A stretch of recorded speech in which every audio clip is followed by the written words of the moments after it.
सुप्रभात बच्चों। RPS school की हिंदी की कक्षा में आपका स्वागत है बच्चों। हम लोगों ने पिछली कक्षा में एक कविता का पाठ किया था, आप लोगों को याद है बच्चों? उस कविता का नाम था मेलों की बेला। हम लोगों ने काफी हद तक पढ़ चुका है।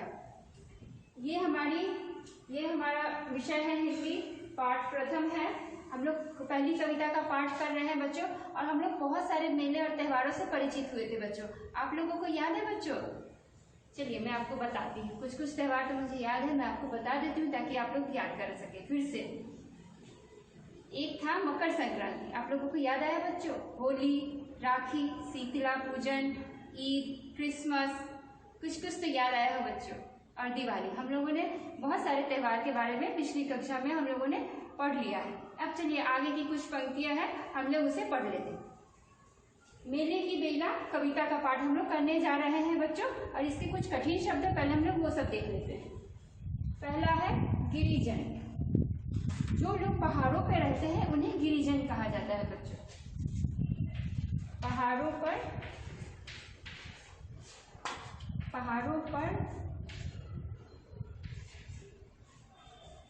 पहाड़ों पर रहने वाले लोग,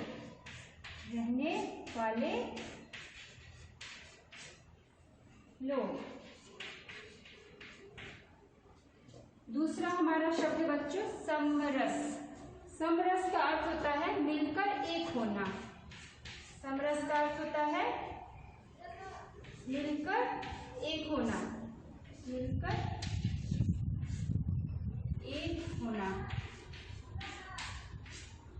तीसरा हमारा शब्द है बच्चों भांगड़ा। भांगड़ा से तो आप लोग जरूर परिचित होंगे बच्चों। यह पंजाब का लोक नृत्य है बच्चों। पंजाब का लोक नृत्य।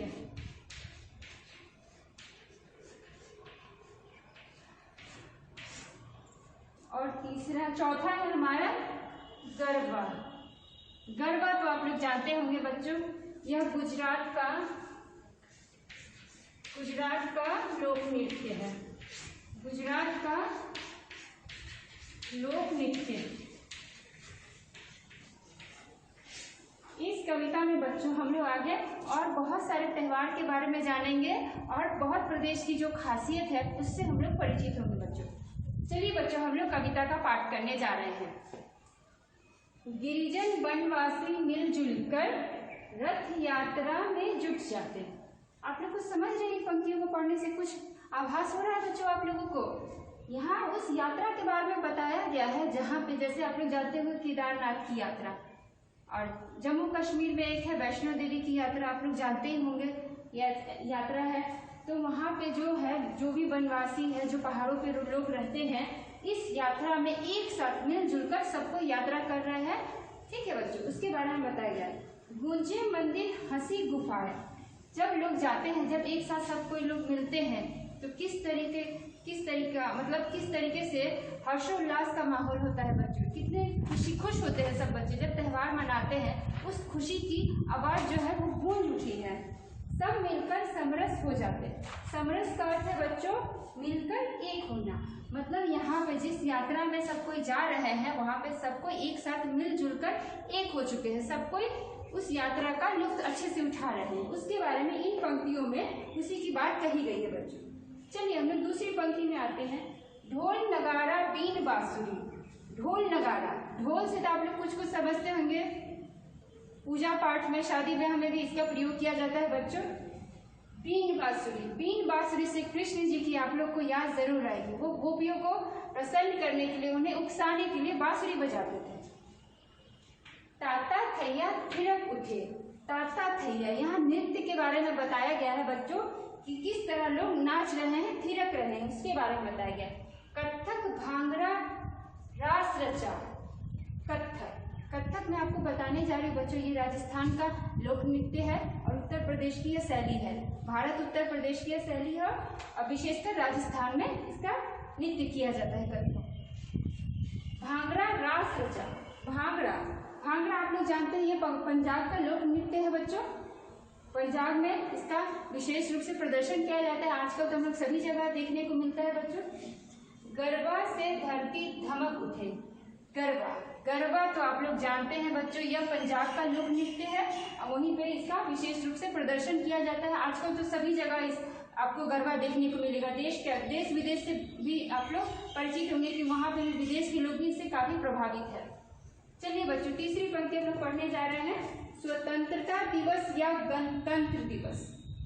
यह हमारा राष्ट्रीय पर्व है बच्चों, इसे तो सबको ही जानते होंगे। स्वतंत्रता दिवस के बारे में बताने जा रही हूँ बच्चों। यह 15 अगस्त को मनाया जाता है। आप लोग जानते हैं हमारे देश के जो प्रधानमंत्री है वो लाल किला पर राष्ट्रीय ध्वज फहराते हैं। आप लोग जानते हैं बच्चों, और सबको एक होकर इस दिवस को बड़े धूमधाम से मनाते हैं क्योंकि उस दिन हमारा देश आजाद हुआ था, हम लोग स्वतंत्र हुए थे। और गणतंत्र दिवस के बारे में मैं आपको बताने जा रही हूँ। गणतंत्र दिवस 26 जनवरी को मनाया जाता है बच्चों। और ये क्यों मनाया जाता है आप लोग जानते हैं? उस दिन हमारा भारत का संविधान लागू हुआ था बच्चों। हाँ बिल्कुल, उसी दिन उसी तारीख को हमारा संविधान लागू हुआ था, इसलिए हम लोग गणतंत्र दिवस मनाते हैं। और हमारा संविधान किसने लिखा है बच्चों, आप लोग जानते हो? डॉक्टर भीमराव अंबेडकर जी ने हमारा संविधान लिखा है। अब उनकी जाति के बारे में जानते हैं बच्चों? वो सब दलित जाति से है, एकदम बिल्कुल वो दलित जाति से है और हमारा संविधान भी उन्होंने ही लिखा है। इसलिए मैं कहती हूँ पूरी कविता में मैंने एक बात आप लोगों को बताया है कि ऊंच नीच का भेद बिल्कुल नहीं करना है आप लोगों को।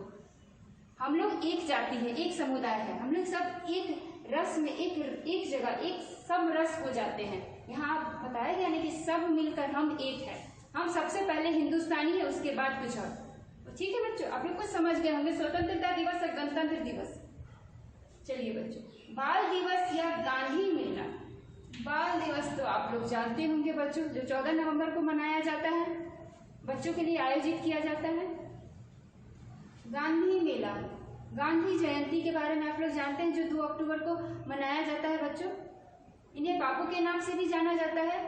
और एक बात बच्चों, यह 2 अक्टूबर को ही क्यों मनाया जाता है ये मैं बात आपको बताने जा रही हूँ, क्योंकि इनका जन्म दिवस था। गांधी जी का जन्म 2 अक्टूबर को हुआ था, इसीलिए हम लोग उस दिन गांधी दिवस मनाते हैं। और इस दिन सरकारी अवकाश हमें मिलता है, एक स्वतंत्रता दिवस के दिन, गणतंत्र दिवस के दिन और गांधी जयंती के दिन। और 1 मई जो मजदूर दिवस मनाया जाता है बच्चों, उस दिन। मतलब हमारे पूरे वर्ष में 4 ऐसे त्योहार है जिस दिन सरकारी अवकाश हमें प्राप्त होता है बच्चों। और सारे ऑफिस ये सब बंद किए जाते हैं उस दिन। एक प्राण हो सभी मनाए एक प्राण। मैंने पूरी कविता में मैंने आप लोगों को एक बात बताया बच्चों कि हम सब एक है, एक साथ मिलकर हर त्योहार को हमें मनाना है, उत्साह के साथ मनाना है। जब हो मेलों की बेला, पूरी कविता में मेले और त्योहार के बारे में हम लोग पढ़े हैं बच्चों। जब भी कोई त्योहार हो हम लोग एक हो जाते हैं। तो यहाँ एकता की बात की गई है, मेलजोल की बात की गई है। एकता और मेलजोल से हमारी आपसी प्रेम और भेदभाव की जो भावना होती है वो दूर होती है, इसके बारे में बताया गया है। और गांधी जी जो हिंसा करते हैं उनके वो विरोधी रहे हैं हमेशा। वो स्वतंत्रता दिलाने के लिए हमारे देश को कितने प्रकार के आंदोलन लड़े हैं आप लोग जानते ही होंगे। तो बस ये इसलिए था कि हमारा देश स्वतंत्र हो, हम लोकतंत्र हो। अब जानते हैं अभी हमें खुद अपने आवाज में अपने से खुद हमारा ये अधिकार है। मतलब हम लोगों को ये जो सब संविधान लागू हुआ था तो उसमें हमें अधिकार प्राप्त हुआ था कि हम अपने तरफ से कुछ भी बोल सकते हैं। अब हमारा देश लोकतांत्रिक देश है, प्रजातांत्रिक देश है, आप लोग जानते हैं बच्चों।